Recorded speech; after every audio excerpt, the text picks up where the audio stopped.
Okay, we're going to get right to it. Thank you for tuning in to this Tuesday, September 1st, Organic News here on Awake Radio. We have 4 guests this evening, and they're each on for a half an hour. And I like to make most of the time that I have with them. And so Mark Klein is the first guest. Mark, who worked for AT&T for 22 years and discovered in 2003 you were a communications tech and found some fiber optic cables in a cabinet that they were running down to a room called 641A that were being routed to other companies besides AT&T. Is that right, Mark? Right. What I found was there was a secret room downstairs that was controlled by a national security agency, and they were sweeping up the internet data stream. And so that's the first that you discovered it. Is that exactly when it started? Because I believe you said that AT&T had a pretty cozy relationship with the NSA in 1985. That came out in a New York Times article, Yeah. New York Times ProPublica expose about a week ago or 2 weeks ago, based on some Snowden documents, which revealed a very deep, friendly relationship between the NSA and AT&T, and they revealed it went back to 1985, which is a new revelation. I don't know what that 1985 activity involved. You can speculate. Mm-hmm. There wasn't much internet back then, Right. but there was CompuServe. Right. So they were listening like mostly just communications, like phone communications?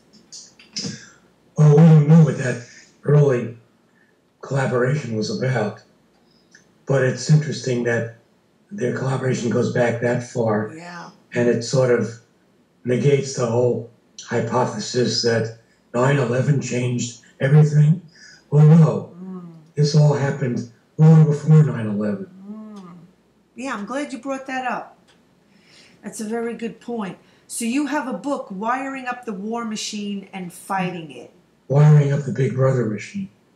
Exactly. And so and so how do we fight it? Well, that's a good question, because I think at this moment all the normal means of whistleblowing against the government have been exhausted. You know, way back when, in the 70s, for instance, when people discovered the NSA was doing illegal spying, people went to Congress. And back then it was a big expose.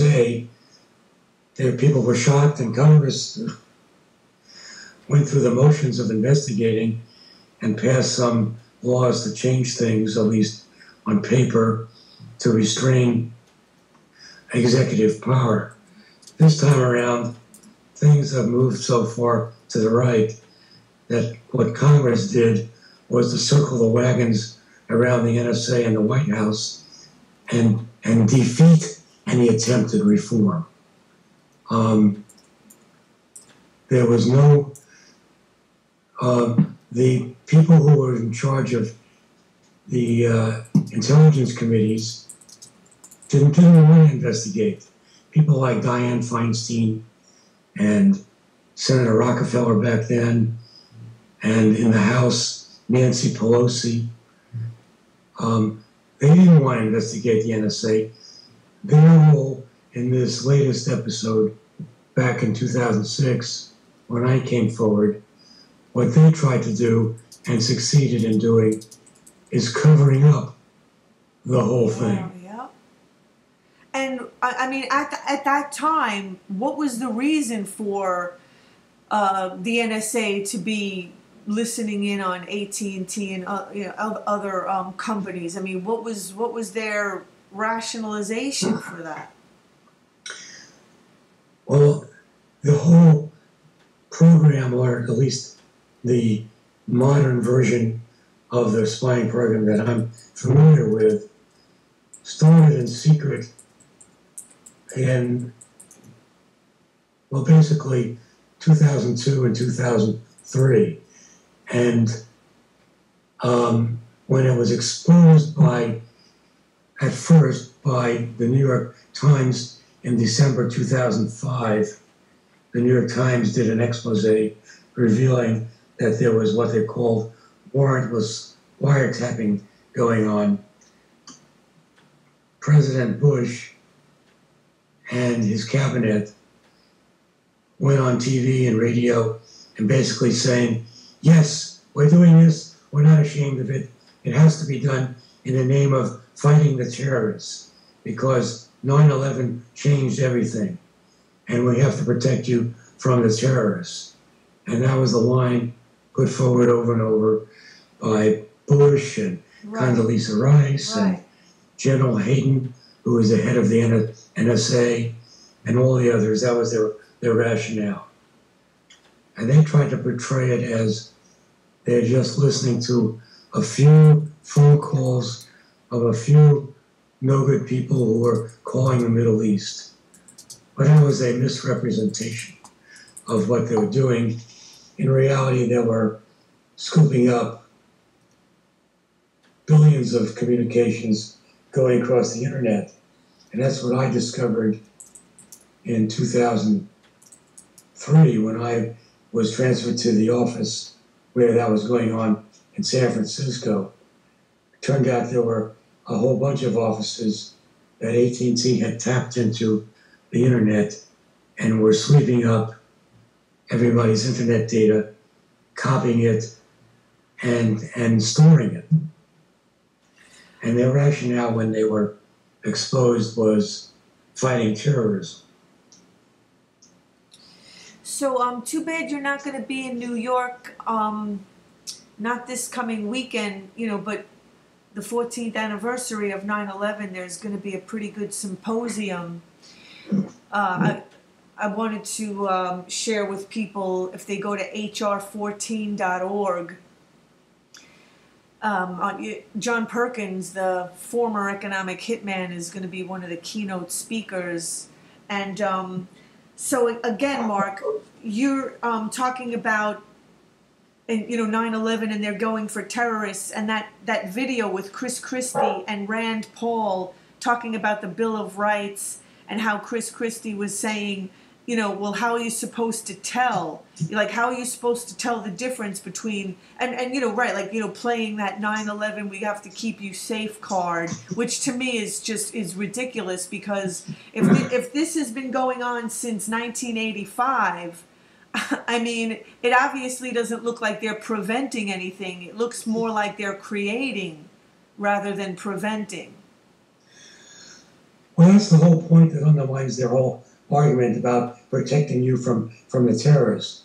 They haven't protected us from the terrorists to the extent that there are any. And I think there's very, very few in this country. If there were thousands and thousands, you would be seeing a lot more attacks. But they didn't stop the 9/11 attack itself. Exactly, right. Even though they knew about those guys. James Bamford, in his book, The Shadow Factory, Bamford writes a lot about the National Security Agency and what they've done in the past and what they haven't done. Bamford revealed in his book that they tracked the terrorists who did 9/11. They knew about them when they entered the country before 9/11. The FBI tracked them. They knew they were living, some of them, in San Diego. There was an FBI informer who knew about them. The CIA was tracking them. And yet, they didn't stop 9/11. And that keeps happening over and over again. Right. All the spying on the internet that they're doing didn't stop the Boston bombing, Right. for instance, as another example. Right. Even though the Boston bombers, allegedly, those two brothers, Tsarnaev brothers, the FBI knew about them beforehand. How did they know? Because they had been tipped off by Russian intelligence. This came out later. Russian intelligence had tipped off the FBI that these guys are dangerous and might do bad things. And the FBI allegedly interviewed them and let them go and did nothing about it, even though the older Tsarnaev brother was posting all kinds of threatening stuff on his Facebook page. The point I'm getting at is this happens over and over, and they don't catch these guys, but yet they collect everybody's information, because that's what they're really about, collecting everybody's information. There's other cases like that. The so-called underwear bomber. How was he caught? His father was trying to warn American authorities that he was coming to the U.S. to do something bad, and nothing was done about it. He got on a plane with his explosives, and he was stopped by some passenger on the plane who tackled him and brought him down before anything bad could happen. That's another example. The FBI and the CIA, in terms of protecting you, have been totally useless. They've been very good at collecting all your information, Exactly. which is what they're very good at. Why are they doing that? Well, no one wants to know. Basically, the government doesn't trust the population, and they want to keep information on everybody for when they want to go after you for something or other. Exactly. But they've been useless in stopping terrorists. They want to create terrorists and criminals, rather than actually preventing it. I've had Bill Binney on a couple of times, from the NSA, who was the math coder for the NSA for like 28 to 30 years, just saying that very thing, that they get more money when there are terrorists, or when so they're actually creating and perpetuating problems, not solving problems, because everything is about profit in this country today. Every time there's a little bombing, they say, well, we didn't catch that because we don't have enough money to expand our surveillance operation. So every time something happens, that's an excuse to expand their powers, even though it doesn't do any good in protecting you. But it's more sinister than that. What the CIA in particular has done, the CIA has been sponsoring a lot of terrorists because they want to use them to attack other countries that are perceived as enemies of the U.S. So, for instance, Osama bin Laden, that's how he got his start in Afghanistan. He was given money and arms by the CIA to create terrorist outfits to attack Russian soldiers in Afghanistan. And that's how Osama bin Laden got started. It's an old game they play. They want to hire these terrorists to attack other countries. The same with the Tsarnaev brothers is evidence that the reason the FBI didn't pick them up was because they were flying back and forth to Russia, because they came from Dagestan, I believe, in the Russian Federation. And the evidence is they were being groomed to be agents inside Russia. But so they weren't arrested, even though Russian intelligence warned the FBI. And then they turned around and did their bombing here instead. But that happens a lot, because the FBI and the CIA want to groom a lot of these terrorists to attack other countries. So like the CIA, even now, sponsored a lot of terrorists to overthrow the Gaddafi regime in Libya. Well, they succeeded in doing that. They killed Gaddafi, and now Libya is full of terrorists who have looted the arms caches in Libya and are running all over Africa with those arms, because the government there is falling apart. Right. And now the CIA is sponsoring those kind of Islamic terrorists in an attempt to overthrow the government of Syria. So there's this theme that goes over and over again. They think they can use these Islamic terrorists to overthrow other countries, so they give them money and arms. And funny thing, it bites back on them. Well, you know what you're describing again is what John Perkins talks about in his book. Like, this is what they do. This is what the corporatocracy does. It's all about creating problems, corrupting good leaders of countries, making a few people rich, and leaving the rest of the country and the government, holding the debt and the devastation.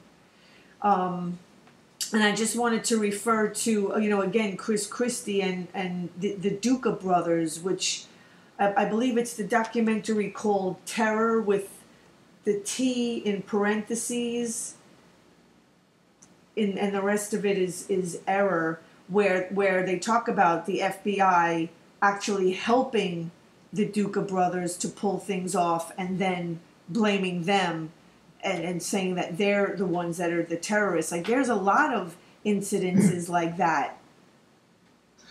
Yeah, the FBI has their fingers in a lot of suspicious stuff. So it's like the Tsarnaev brothers in Boston is one example. And there's a spin-off of that where they went and questioned Tudashev, who was a friend of the Tsarnaev brothers and knew a lot about what was going on there. And funny thing happened. The FBI went to interview him and shot him dead in his own apartment. And that whole episode is suspicious. That the FBI shot that guy dead, supposedly while they're interviewing him. Go ahead, finish, Mark. No, it just smacks of a cover-up that the FBI wanted to get rid of that guy because he knew too much about the FBI's hands in the Tsarnaev episode. Do you get to travel around and tell this story? Do you get invited to places and to talk about this much? People call me up and I give interviews. I don't travel around doing it. Yeah, because I think it would be a good idea if people had you speaking about this stuff and meeting you and perhaps giving talks in colleges and things like that. I wish I knew sooner. Maybe it's not too late. I could even talk to some people and maybe you can even speak next weekend in New York. I'll look into it. But anyway, so where does it stand now as far as is the NSA still having all these fiber optics with AT&T? Is there any loss? They're basically still copying everyone's information. There's numerous secret rooms inside AT&T's network. As I said, when it was brought before Congress, they covered it up. We had a lawsuit when I brought it to the Electronic Frontier Foundation. Right. They sued AT&T in 2006. That, in a legal sense, that was the best chance to bring it out in front of everybody, because AT&T and the NSA had committed various crimes and broke numerous laws when they started this program in 2003.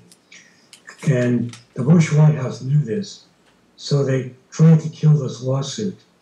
At first they told the judge that this is a state secret and he should dismiss the case, which often works, but this judge refused to dismiss the case.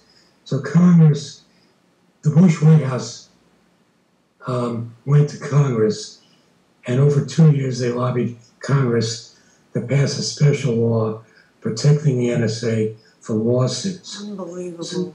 So in 2008, and In July 2008, when it was a Democratic Party Congress controlling both the Senate and the House, a Democratic Party decided to protect Bush from this lawsuit. They helped pass the what was called retroactive immunity. That is, for crimes already committed, which they couldn't even speak about because it was so secret, they gave immunity so that the lawsuit could not go forward. And Barack Obama, who at first had vowed to oppose the bill, that was when he was posturing to the left, when he was running against Hillary Clinton for the nomination, in the Democratic Party. But he won that nomination in June 2008 and immediately switched sides in a cynical maneuver. And in July 2008, Barack Obama came out for this bill. That tipped the balance. The bill passed, and it gave retroactive immunity to all the phone companies which might have been involved in illegal surveillance. See, this is what completely blows my mind, is how they just make up the laws to suit them. I mean, it's just like so in your face ridiculous. Like when you were on Democracy Now! And Jeff Larson of ProPublica, Amy Goodman asked him, so is AT&T, breaking the law? Are they in violation of the Fourth Amendment? And, right, his response was that, let me see, possible intelligence. Right, so collecting possible intelligence, value outweighs Fourth Amendment concerns. Again, like the whole, in order to keep the people safe nonsense, so they can basically violate your rights, the very thing that they should be protecting. Well, that shows you they're lying through their teeth. That's really not what they're doing. All right, of course. They're gathering everybody's information just so that in case they want to go after someone, they can. They might not be looking at your information right now, but they have it in their database. They have a huge data warehouse they just built in Utah. They have other data warehouses, and that's what they're doing. And yeah, they can rewrite the law anytime they want. It's pretty outrageous, and it's scary. But the thing is, people aren't doing anything wrong. I mean, they can basically, they'll just arrest you for dissent. I mean, for speaking critically, for, have you experienced any kind of retaliation for speaking out? Well, no, because... Thank God. Fortunately, I didn't work for the government. I didn't break any security oaths because I never had a security clearance. So the government couldn't get me on that kind of thing. Well, it's amazing they don't just make up a law and make it retroactive. There was that worry.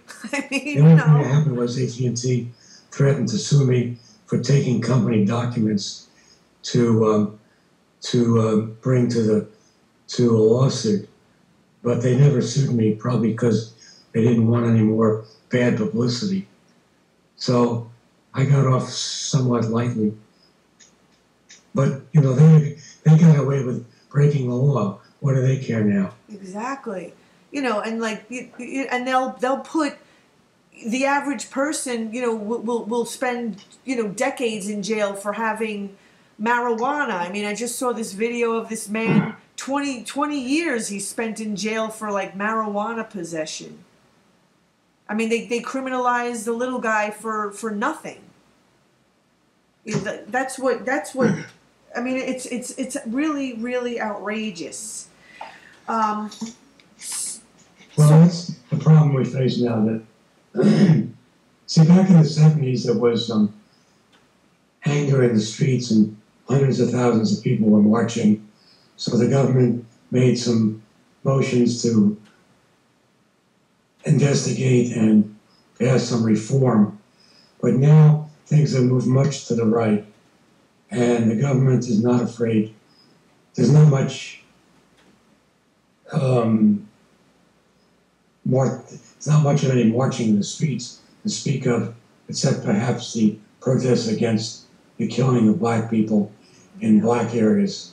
But that's been sort of an isolated protest. The government feels they can do almost anything. Yep.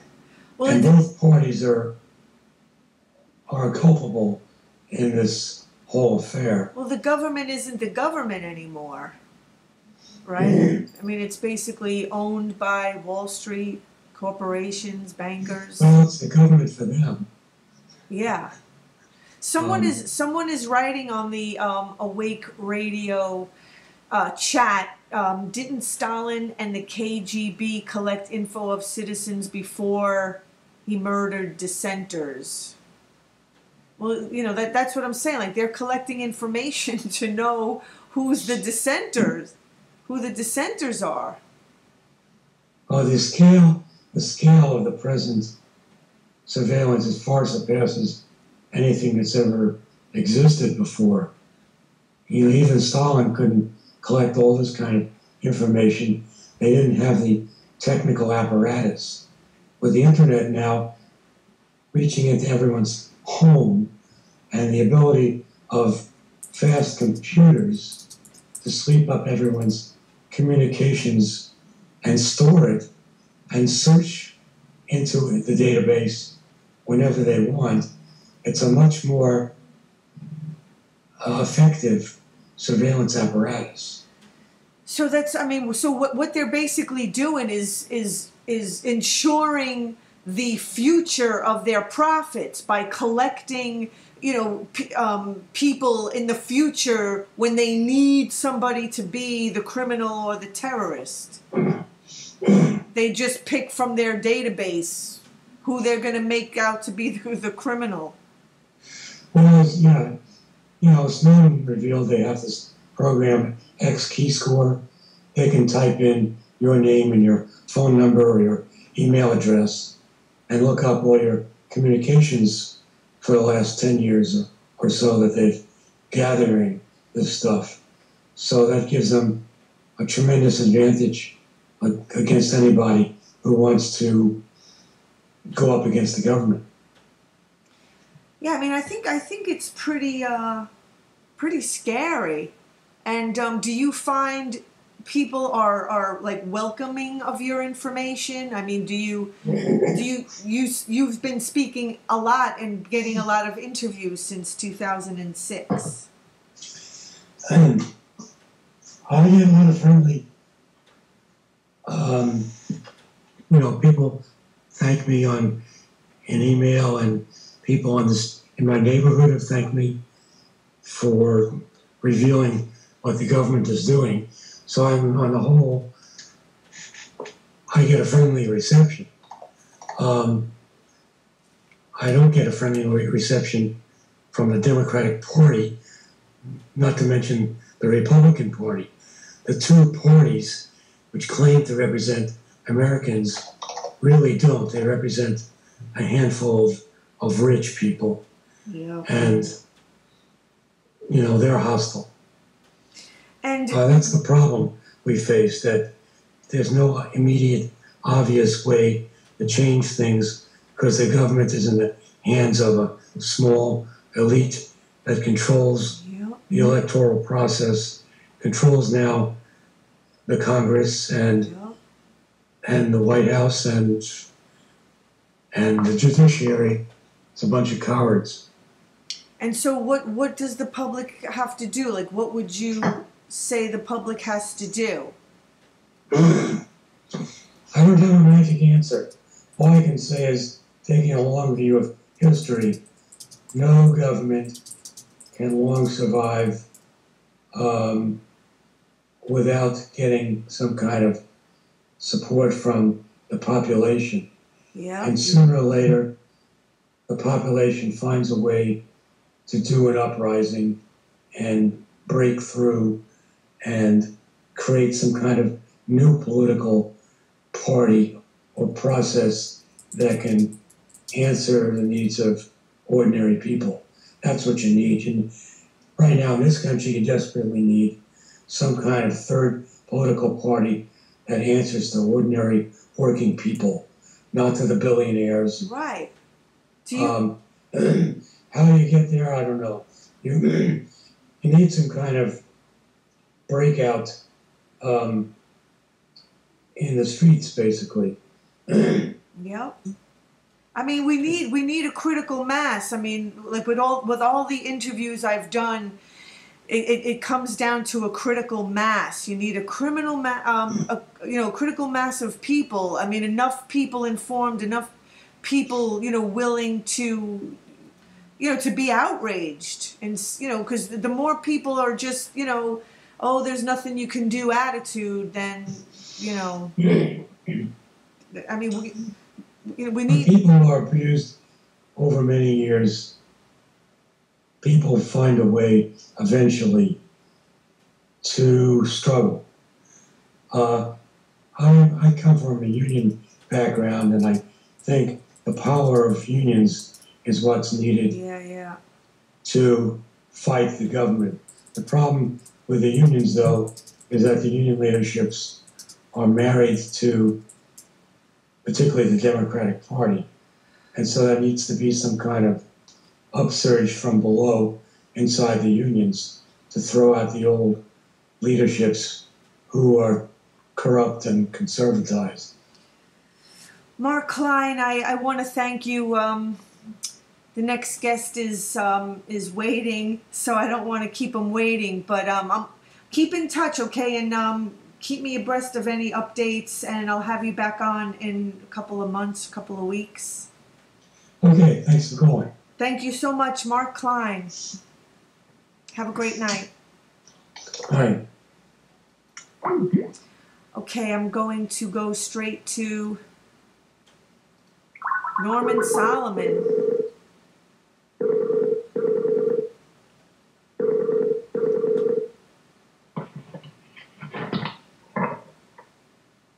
Norman. Hey there. Hi, Norman. Thank you for joining me on Organic News on Awake Radio. Finally, I think I've called you and emailed you a few times. Oh, definitely. Well, thanks for persisting. So it's going to be you, and then Jeff Cohen is going to be on after you. Okay. And you guys are have this petition with rootsaction.org for Bernie Sanders, and you're trying to get him to address the militarization in his presidential campaign. Correct. So yeah, talk a little bit about that. I mean, so do you like Bernie Sanders overall? And this is just kind of one topic that you feel like he's not touching upon enough? Personally, I think Bernie Sanders' campaign for president should be supported. I have followed his work now for decades, first when he's been in the House of Representatives and then in the U.S. Senate.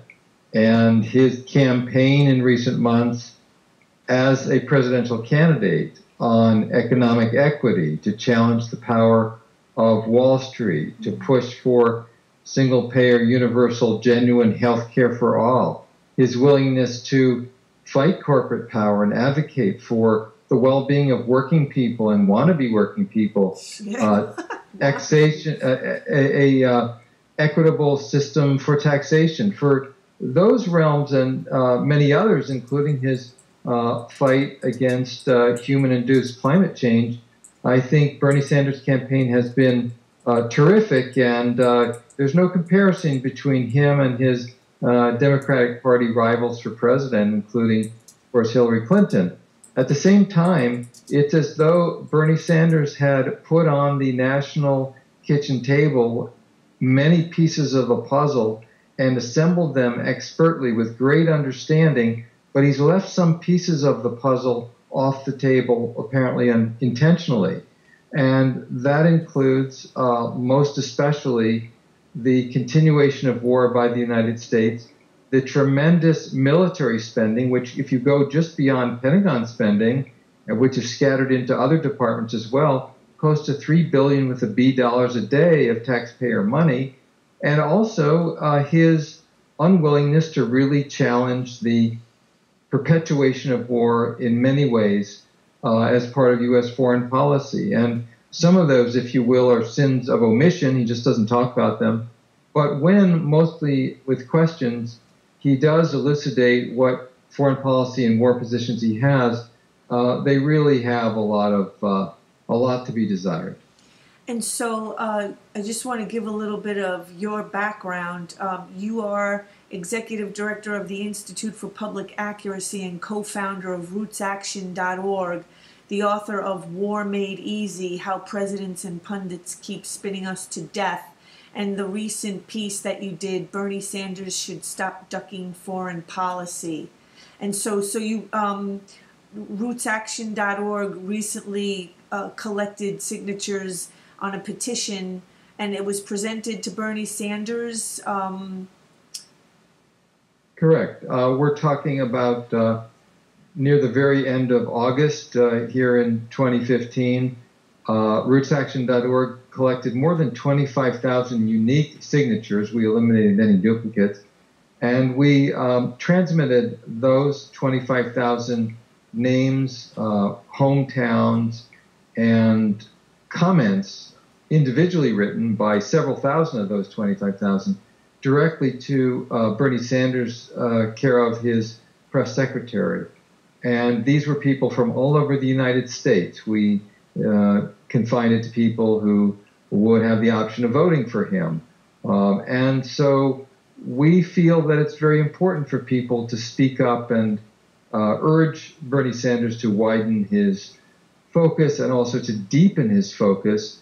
As the petition says, Martin Luther King Jr. denounced what he called the madness of militarism, and we think Bernie Sanders should do the same, not just to add to a laundry list of topics, but to acknowledge along the way that the concerns Bernie has on healthcare, education, housing, preschool, taking care of the elderly, protecting the environment, tax equity, the enormous imbalances and inequities between rich and poor and everybody else, those are not simply separate issues.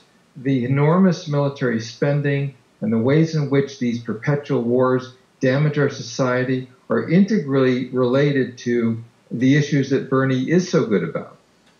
And, you know, and I've said this like so many times, and it's like the wars aren't even legitimate. I mean, they're just a complete, war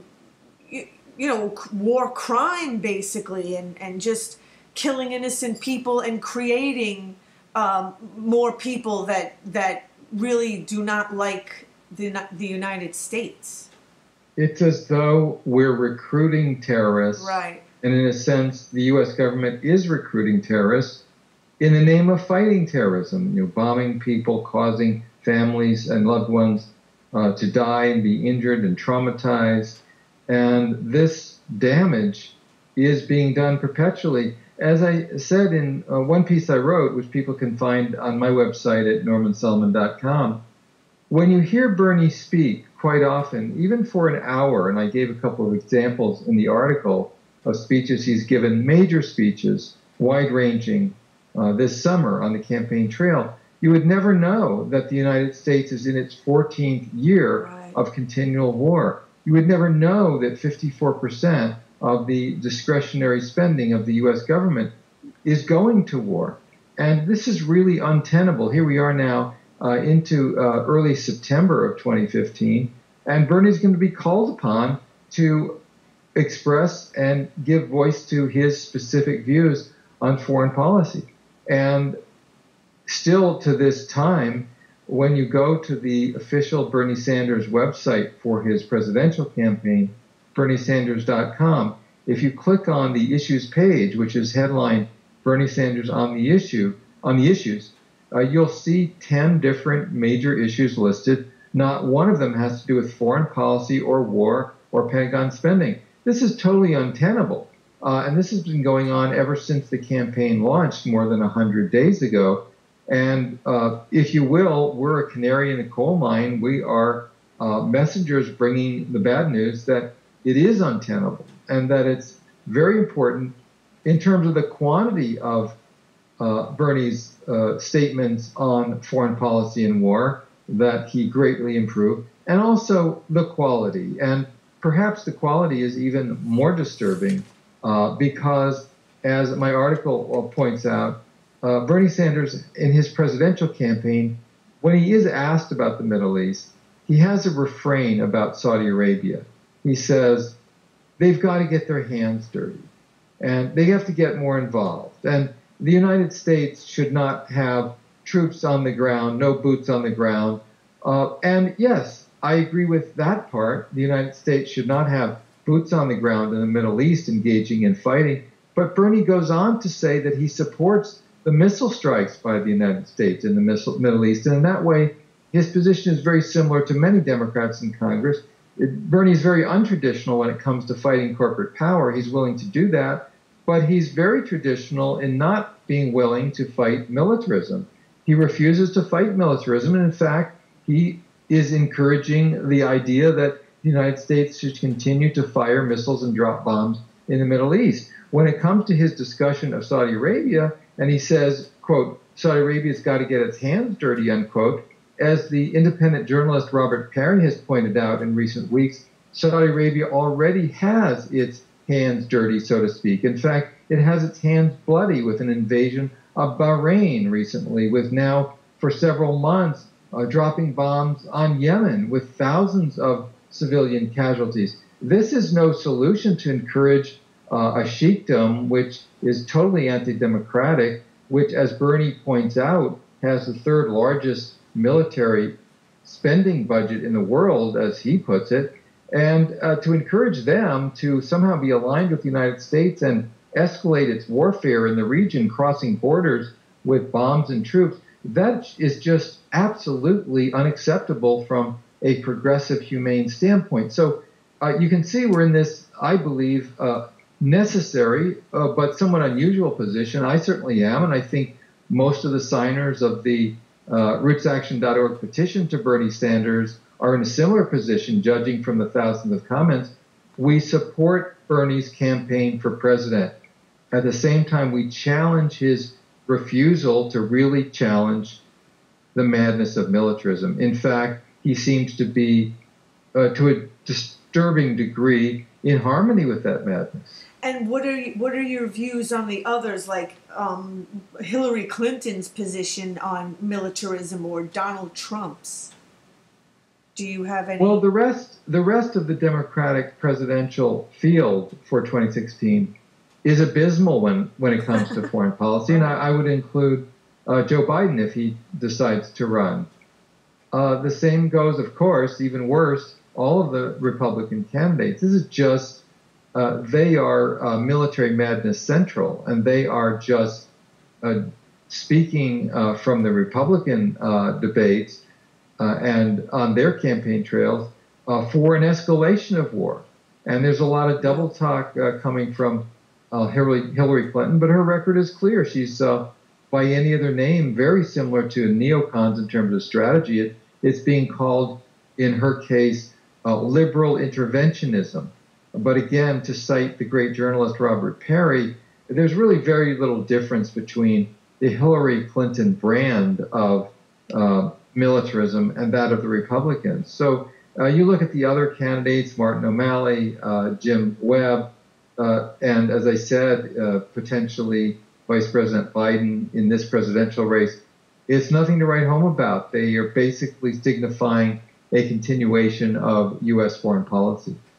And with the 14th anniversary of 9/11 coming up next weekend, and that is used as the excuse for all of these never-ending wars. What is your position on that? I think of something that the poet W.H. Auden wrote: "Those to whom evil is done do evil in return." And that's part of the great tragedy that keeps being repeated in the name of responding to or avenging the crimes against humanity. And of course, tragically, what happened on 9/11 was a huge crime against humanity. Many crimes, you might say several thousand crimes in terms of individual loss. the United States has, in the name of avenging or responding to that terrible set of crimes, engaged in its own crimes against humanity. And this is not acceptable from a human standpoint. And as we were talking about a few minutes ago, even on its own terms, it's self-defeating when we recruit more jihadis and more people who wish the United States harm by causing harm to so many civilians in so many countries through what adds up to perpetual war, even though it's called a war on terror. Do you believe anybody should be held for war crimes? And if so, who?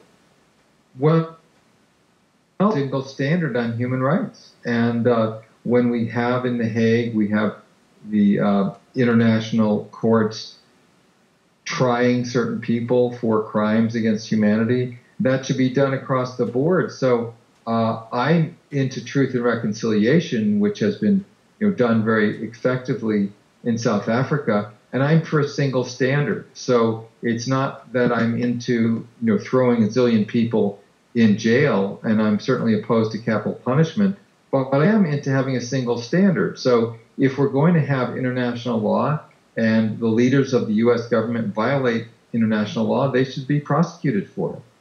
Exactly. Because God knows we have enough of the average person is filling our jails over, non-crimes. Can you imagine, whether in New York or Los Angeles or anywhere else in the United States, walking into a courtroom and seeing people who are standing in front of the judge every day, thousands of people being sentenced every day by judges? Can you imagine the judge saying, well, you did this terrible thing, or you did this thing that bad, if not terrible, and it broke the law flagrantly, but we're going to look forward, not backward. So there's going to be no punishment or accountability whatsoever. Right. Well, that's not how our criminal system works. And yet, when we look at the actions of George W. Bush and his top administration officials for foreign policy and war. And torture. And including torture, absolutely. As the Senate Intelligence Committee report released last December points out in painstaking documented detail, we've had the Obama administration say, sometimes with those words, we need to look forward, not backward. Well, that is just nonsense. And it obviously is self-serving and destructive in eliminating accountability for government officials. So just before you, Mark Klein was on, who blew the whistle on the NSA and the AT&T relationship, and even he was talking about how they literally just make up the laws to let these companies off the hook. They'll just make up a law, make it retroactive, go back in time, and know, so AT&T did not violate the Constitution or the Fourth Amendment of the public. Yes. By the way, Mark Klein, the great whistleblower who used to work at AT&T, is one of my heroes, and he's someone who, like other whistleblowers, at great personal risk, really stood up and stood out and was willing to speak out. And the point, I think, is unfortunately very true, that those who make the laws, change the laws to let off the hook, including those who make the laws and purportedly enforce them. And so Presidents George W. Bush and Obama and those who are appointed to run agencies such as the CIA and the FBI and the National Security Agency, the NSA, they are absolved of violating basic rights, wiretapping and surveillance that is, as you mentioned, a violation of the Fourth Amendment, and they do it with virtual impunity, even if it's later seen to be a violation of the law by people in high positions. They're let off the hook, the laws are changed, and there's simple non-prosecution. The extent of selective prosecution in the area of whistleblowing and many others is just stunning. And so the whistleblowers, some of them get prosecuted, some folks who leak information, like David Petraeus, get a slap on the wrist, or I call it a pat on the wrist, and other people are never even called to account whatsoever, never even face any charges at all. And that is the flip side of what we've been talking about, where whistleblowers get prosecuted, and so many who are involved in high-level crimes in the U.S. government, for that matter in Wall Street as well, they'd simply walk. And President Obama has criminalized more whistleblowers in his presidency than any other president combined, I believe. That's right. It's the number's up to 10 now. Whistleblowers actually prosecuted, often under the Espionage Act, under the Obama administration. Only 3 times before has that 98-year-old law been used for prosecution in the entire history of the United States. Daniel Ellsberg was one of those 3 prior to the, or 3 cases prior to the Obama administration's start. And I think I'm even understating the problem, because there are many people like the great NSA whistleblower Tom Drake who are prosecuted, and they don't go to prison, but he was prosecuted under the Espionage Act and put through hell, and his finances ruined, and his life threatened with decades in prison. And then you have other people like William Binney and Kirk Wiebe, who have not quite been prosecuted under the Espionage Act, but indictment was drawn up against them, and they were threatened, and they were put through hell. And it's the threat as well, even if people haven't actually, in the long run, been prosecuted. So I'm really very determined, as many people are, to speak out on this and to organize. And that's where, as on the case of foreign policy and Bernie Sanders, rootsaction.org has been very active. And I encourage all of your listeners to go to rootsaction.org and sign up so we can be in touch. Jeff Cohen and I, as co-founders, have been thrilled at the response. We now have 600,000 people, and 500,000 of them, which is to say 500,000, live in the United States, who are active supporters online of rootsaction.org. And it's a step toward a process. We work in coalition. We work with many independent journalists, such as yourself. And the net result is that activism, journalism, whistleblowing, speaking out, and organizing are part of the same process. And that's really something that we need very much. I feel like it's, I mean, I don't know what else to call it, but I kind of feel like I'm just going to call it like a sort of a social climate shift when you have so many people in power being let off. Eric Holder, another one, saying that bankers are too big to jail. I mean, it just literally boggles my mind. And then, they have the average person being arrested for just absolute nonsense, parking tickets, Sarah Bland, who was, who died in jail, just getting pulled over for changing lanes without signaling. And so I feel like the more the people in these, higher positions and, not quote unquote higher positions get away with things, the more the criminalization is going to get shifted to, the people at the bottom. It's sort of like, like the debt, the debt is getting passed down to the people that have less power. The United States now has more than 2 million people behind bars at this instant is just disgusting, and it's very profitable. It's been called the prison industrial complex. More and more prisons are privatized, and I've recently learned that a lot of the halfway houses have been privatized as well, corporations running them for profit. And so people who can get out of federal prison a little bit earlier than their entire sentence are often, their only option from staying in prison is for a few months or whatever, going to a halfway house. And that is run often by corporations on contract with the U.S. government. And this is, again, profiteering off a prison system that, frankly, shouldn't have most of the people behind bars that it does have behind bars.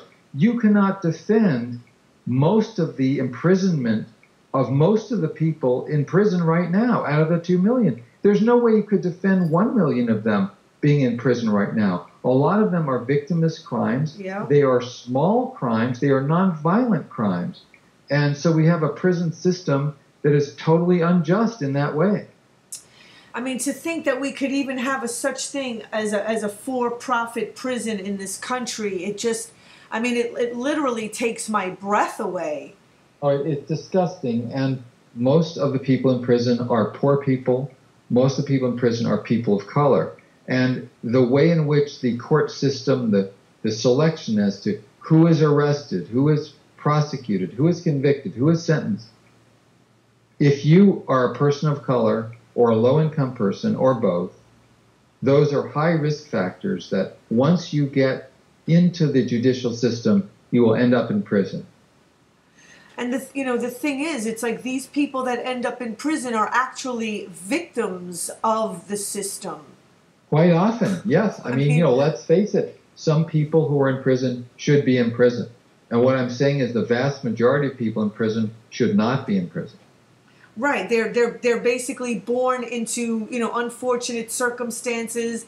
They're just trying to, survive. I mean, just like these refugees now that are trying to escape and by boat and coming into Europe. I mean, it just something severely needs to be done because the scale. I mean, I literally see this as like I'm not going to call it a natural disaster, but it's a man-made social disaster where the scale of injustice is tipping to such a point that it's literally going to have like an avalanche. I hope something changes soon. I mean, the people Stop Mass Incarceration are standing up. Because they're dying. I mean, not only are they being imprisoned, they're being murdered. Like Freddie Gray. Well, the violence. Yes, the violence. As a matter of fact, Shadowproof, the new website that grew out of Firedog Lake, has been, among other independent media outlets, doing some great work about the conditions inside prisons. And it's certainly something that we have to drastically change. Absolutely. Well, thank you so much, Norman Solomon and rootsaction.org. Thank you. Have a great night. You too. Bye. Bye.